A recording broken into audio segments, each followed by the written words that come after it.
Dr. MGR Educational and Research Institute. Admissions open for 2026-2027. 717 TASMAC கடைகளை மூடும் அரசின் முடிவை எதிர்த்த வழக்கு தொடர்பாக இப்பொழுது இந்த வழக்கு தள்ளுபடி செய்யப்பட்டிருக்கிறதா நம்ம புரிஞ்சுக்கிறோம். வழக்கு யார் தாக்கல் செய்தாங்க, என்ன உத்தரவு பிறப்பிக்கப்பட்டது என்பது தொடர்பான விவரங்களோடு செய்தியாளர் சுரேஷ் இணைந்திருக்கிறார்.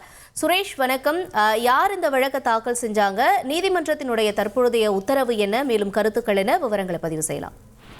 வணக்கம். அதாவது கல்வி நிலையங்கள் வழிபாட்டு தலங்கள்ல இருந்து 500 மீட்டர் தூரத்துக்கு உள் அமைந்திருக்கக்கூடிய 717 டாஸ்மாக் மதுக்கடைகள் 2 வாரங்கள்ல மூடப்படும் சொல்லி மே 12ஆம் தேதி தமிழக அரசு ஒரு பத்திரிகை செய்திக்குறிப்பை வெளியிட்டிருந்தது.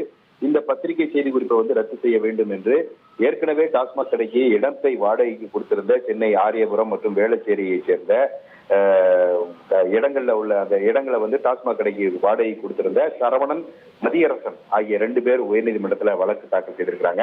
இந்த மனுவுல மதுவிலக்கு சட்டத்துல அனைத்து விதிகளும் அறிவிப்புகளும் அரசிதழ்ல தான் வெளியிடணும்னு சொல்லி இருக்கக்கூடிய சூழல்ல அதிகாரிகளுடைய கையெழுத்து இல்லாமல் வெளியிடப்பட்டிருக்கக்கூடிய இந்த பத்திரிகை செய்தி குறிப்புக்கு தடைவிக்க வேண்டும். அதே போல இந்த பத்திரிகை செய்தி குறிப்பை ரத்து செய்ய வேண்டும் என்று கோரிக்கை விடுத்திருக்கிறார்கள். இந்த வழக்கு நீதிபதி GR சுவாமிநாதன் முன்பு விசாரணைக்கு வந்தபோது தமிழக அரசு தரப்பில் ஆஜரான தலைமை வழக்கறிஞர் விஜய் நாராயண், முந்தைய ஆட்சி காலத்துல இடத்தைக்கு குத்தகைக்கு கொடுத்தவர்கள் உரிய தொகையை டாஸ்மாக் நிர்வாகம் திருப்பி கொடுத்துடும்.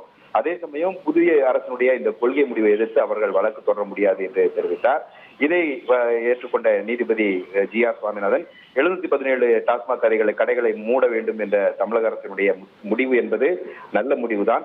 முதலமைச்சரின் முடிவுக்கு டாஸ்மாக் நிறுவனம் கட்டுப்பட வேண்டும் என்று தெரிவித்து இடத்தின் உரிமையாளர்கள் அரசினுடைய முடிவை குறித்து கேள்வி எழுப்ப முடியாது என தெரிவித்து இந்த வழக்கை தள்ளுபடி செய்து உத்தரவிட்டிருக்கிறார்.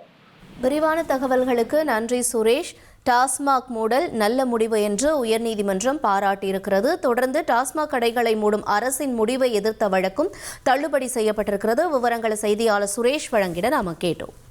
Dr. MGR Educational and Research Institute. Admissions open for 2026-2027.